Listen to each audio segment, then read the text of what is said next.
अ, मेरा नाम स्नेहल है।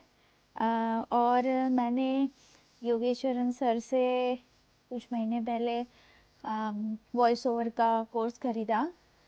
ज़्यादा महंगा नहीं था, मैं अफोर्ड कर सकती थी। और उसका रीज़न ये भी है क्योंकि मैं एक प्रॉपर गाइडेंस चाहती थी। अ, क्योंकि ये नहीं समझ में आता है वॉइस ओवर में कि किससे कितना चार्ज करना है। अच्छा, आपको मेल आ गया तो अ, उसको रिप्लाई क्या देना है, क्योंकि वो लोग है ना, जब भी मेल आता है तो एक रेट पूछते हैं कि इतना आपका रेट क्या है।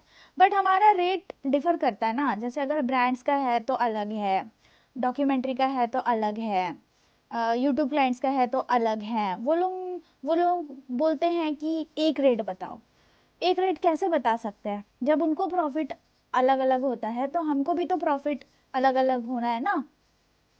जिन उनको 3,000 मिल रहा है उसका हम 300 में क्यों करेंगे? हमको भी पता होना चाहिए। उसके लिए हमको पहले पता होना चाहिए कि उनको इसका कितना मिल रहा होगा। तो इसमें ना, जो नए वॉइस ओवर आर्टिस्ट है वो थोड़ा डाउटफुल रहते हैं, समझ में नहीं आता है कि किससे पूछें किससे नहीं पूछें, अपने काम को प्रेजेंट कैसे करें। तो योगेश्वरन सर का मैंने कोर्स लिया और काफ़ी चीज़ें समझ में आई कि हमारे सैंपल्स कैसे बनाने हैं, खुद का प्रेजेंट कैसे करना है खुद के काम को। और वो तो है, लेकिन जो प्रैक्टिकल जब काम मिलता है उसका गाइडेंस चाहिए होता है ना। जैसे हम किसी को क्या रिप्लाई दे, ऐसे कैसे रिप्लाई दे कि आगे वाला हर्ट भी ना हो और हमारा काम भी निकल जाए। ये सब चीज़ें, एग्रीमेंट के बारे में बात करना, तो ये सारी चीज़ें जो है ना, ये इसके लिए कोई एक ऐसा लगता है सिर्फ वॉइस ओवर आना मतलब ऐसा नहीं है कि आपको काम मिलने लग जाएगा।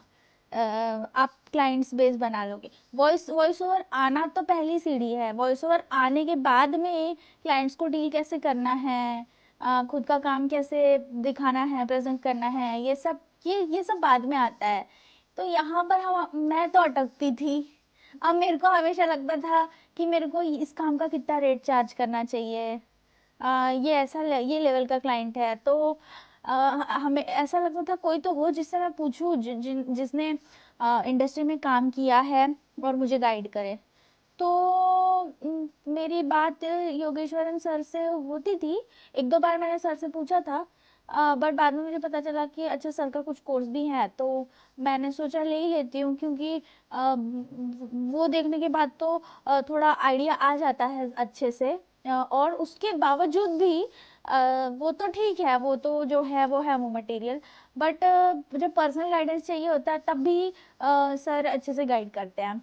तो मेरे को वर्थ लगा, मैं सेटिस्फाइड हूँ। और जैसे कभी भी पूछ सकते हैं ना हम, ऐसा नहीं है कि अभी खरीदा तो 7 दिन पूछ सकते हैं, सर से कभी भी पूछ सकते हैं। तो मैंने मतलब मैं तो अभी कभी भी पूछ लेती हूँ जब भी मेरे को समझ में नहीं आता है कि कोई क्लाइंट आया हो कुछ पूछ रहा है, कुछ भी वॉइस ओवर से रिलेटेड हो। मैंने तो वीडियो एडिटिंग से रिलेटेड भी पूछा है सर से। वॉइस ओवर तो ठीक ही है, एक फील्ड हो गया। बट मैंने जानबूझ के, जैसे फॉरेन जो क्लाइंट्स होते हैं ना, उनसे कितना चार्ज करना चाहिए वो नहीं समझ में आता है। अब मैं एडिटर भी हूँ, वीडियो एडिटर और एआई एनिमेटर भी हूँ, तो मतलब वॉइस ओवर के रेट के हिसाब से फिर मैं थोड़ा सा अंदाज़ा लगाती हूँ, खुद भी मैं रिसर्च करती हूँ कि अगर मैंने ये वीडियो बनाया है तो साउंड डिज़ाइन, एडिटिंग, ये सब मिला के कितना लेना चाहिए। अगर वॉइस ओवर का रेट इतना है, वॉइस ओवर में मेरी इतनी मेहनत जा रही है, इतना टाइम जा रहा है, तो उस हिसाब से एडिटिंग का रेट मुझे कितना लेना चाहिए इससे उससे। तो वो भी मेरे को थोड़ा आइडिया मिल जाता है। हाँ, तो इसलिए मैं सर से पूछती रहती हूँ काफ़ी सारी चीज़ें।